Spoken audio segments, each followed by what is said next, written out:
equation. Um,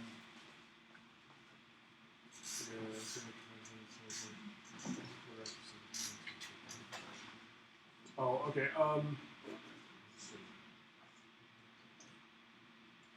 What they did is by looking at the equation that shows the amount of current in an inductor system, that you can see that like by cosine, where is at what phase or at what point is it going to be maximally charged? You know what, should I talk about that? I never asked any questions about this. They should be fine.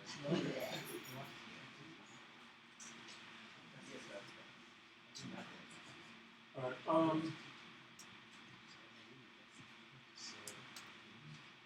Yeah, we'll talk about it. Okay, so what they're saying here is the voltage across the inductor and capacitor oscillate. Remember us talking about that? Uh-huh. Okay. So then, by looking at when, how long until the capacitor will charge? They're looking at what time in the situation will the capacitor be fully charged, and then this this figure. I think this is the. I think it's that one with the. It uses the spring analogy. No. Oh, it's a graph. Okay. The graph 3345 shows like when the capacitor is fully charged. So you just look at the time at which it's fully charged, like after the current is peak, and then when it's fully charged is a quarter after. So you just have to look at the diagram to see it. I guess I could do this. I can show you.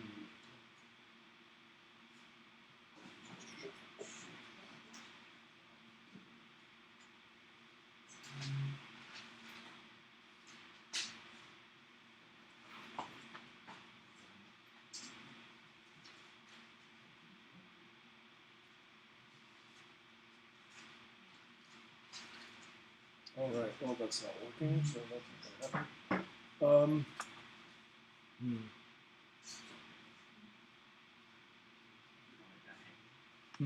Okay. I guess I can try to draw it out for you.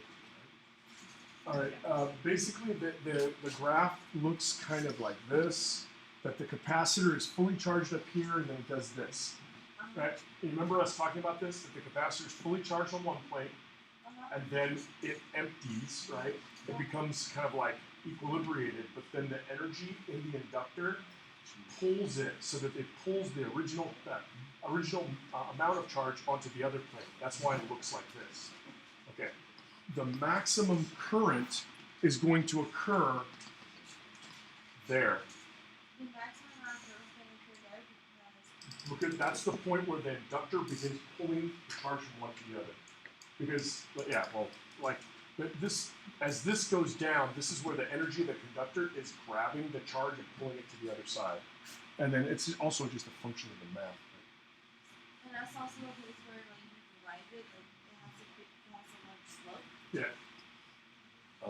I guess so. But, so then here, they're showing that right here, this is 1/4 of a full phase. Right, so they're saying that the capacitor will be charged 1/4 of the time after it takes the current to max. Okay, because that's part of the question. It's like after the current's maximum, how long does it take to charge the capacitor? So it takes 1/4. So then when we go back to our problem, then omega is the frequency at which that oscillates. So if we find that frequency, and then we can say the period of that is this, and then you take 1/4 of that period and you get that time. So again, looking at that graph, you realize, okay, the current is max like when like this huge amount of charge is being pushed by the inductor. And that's when the capacitor plates are basically like they're neutral. And then that maximum current, the capacitor gets filled 1/4 phase after that, 1/4 of the full time period. So then this stuff is just finding that time period by saying this is the angular frequency, or the oscillating frequency, and then figure out what does that mean in radians. So then I plug that in here, and I can say, okay, that means this is the period that it takes for one cycle to happen. So this is the period it takes for a capacitor to be fully charged, go to empty, and then fully charged again. And then I just take 1/4 that. And the second part says, what is the voltage across the capacitor? And then if we know the amount of charge and we know the capacitance, then we're good. We can calculate. And then knowing the, you know the capacitor? Is that getting? Yeah, we know the capacitor, and then we can calculate Q from our understanding of the current and its relationship to the capacitor. Yeah. Where do you get the equation like I very initial equal to the initial charge times the angular frequency of the. Are you talking about this?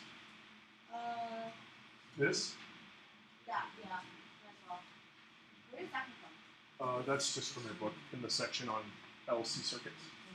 Oh, and then for part B, like it says I initial is like the angular frequency times the charge, and that's also different? Well, the Q. This says Q is I omega, right? So I mean, that's basically what this equation is saying. So if you take the frequency of at which this is happening, and then you take the that's the omega. So if you take the current divided by the time,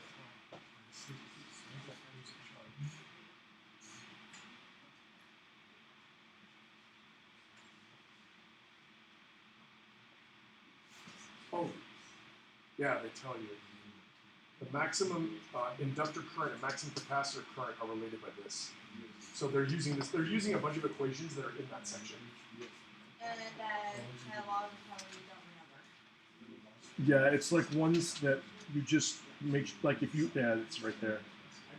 It's on the bottom of page 1071. It's equation 3346. So it's just a function of like looking up the equations in that section and using it.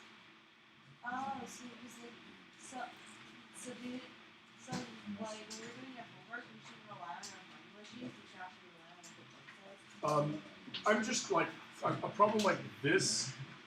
I'm trying to just make sure that you get a chance to look and see at how the two things operate: the timing for the charge and the timing for the current.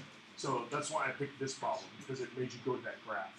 And then I talked about that, but I wanted you to see it. So yeah, this is more one where it's like I just want you to focus on the section so that you can kind of understand that concept. Yep.